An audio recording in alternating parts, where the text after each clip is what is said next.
കസബയിലെ സ്ത്രീവിരുദ്ധ പരാമർശങ്ങൾക്കെതിരെ നടത്തിയ പ്രസ്താവന തന്റെ ജീവിതം മാറ്റിമറിച്ചുവെന്ന് നടി പാർവതി തിരുവോത്ത്. സൂമിലാണ് താരത്തിന്റെ വെളിപ്പെടുത്തൽ. മമ്മൂട്ടി നായകനായ ചിത്രത്തിലെ ഒരു രംഗത്തിലെ സംഭാഷണത്തോടുള്ള വിജയിപ്പായിരുന്നു പാർവതി അന്ന് വ്യക്തമാക്കിയത്. ക്രൂരമായ സൈബർ ആക്രമണമാണ് പാർവതിക്ക് നേരെയുണ്ടായത്. ബലാത്സംഗ ഭീഷണിയും വധഭീഷണിയും താരത്തിന് നേരെയുണ്ടായി. കേസിൽ രണ്ടുപേരെ പോലീസ് അറസ്റ്റ് ചെയ്യുകയും ചെയ്തു. അന്ന് ആ സംഭവങ്ങൾക്ക് ശേഷം ഇരുന്ന് ആലോചിച്ചപ്പോൾ അത് ഞാനായത് കൊണ്ടാണ് മാത്രമാണ് ആക്രമം അല്ലാന്ന് മനസ്സിലാക്കാൻ എനിക്ക് സാധിച്ചു. എല്ലാ സ്ത്രീകളുടെയും അവസ്ഥയായിരുന്നു. ലോകം നന്നാക്കി കളയാമല്ലല്ലോ ആരും തിരക്കഥ എഴുതുന്നത്. അത് പാർവതിക്ക് ഏതെങ്കിലും പറഞ്ഞതിനെക്കുറിച്ചുള്ള ആക്രമണമല്ല. മറിച്ച് ഒരു സ്ത്രീ തന്റെ അഭിപ്രായം പറഞ്ഞതിനും അതിൽ ഉറച്ചു നിൽക്കുന്നതും നൽകേണ്ടി വന്ന വിലയാണെന്നും ചില പുരുഷന്മാർ തന്നെ തുറന്നടിച്ചു എന്ന് താരം പറയുന്നു.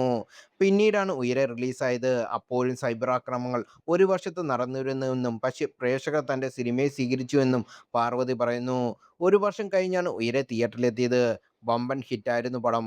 അപ്പോഴും ബോയ്ക്കോട്ട് പാർവതി ആളുകൾ തുടർന്നു. കേരളത്തെ പ്രേക്ഷകർക്കൊരു പ്രത്യേകതയുണ്ട്. നമ്മൾ ഇഷ്ടമല്ലായെങ്കിലും വെറുപ്പാണെങ്കിലും നല്ല സിനിമയാണെങ്കിൽ നിങ്ങൾ നന്നായി അഭിനയിച്ചെങ്കിൽ അവർ നിങ്ങളെ ആഘോഷിക്കും.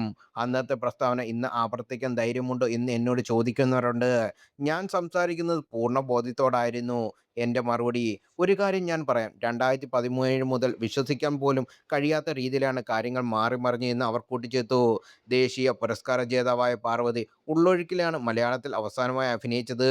തമിഴിൽ തങ്കലയാനും പ്രബന്ധനിഷ്ഠ കുറ്റക്കാരനും ഐ നോബഡിയുമാണ് താരത്തിൻ്റെ ഉടൻ പുറത്തിറങ്ങാനുള്ള ചിത്രങ്ങൾ.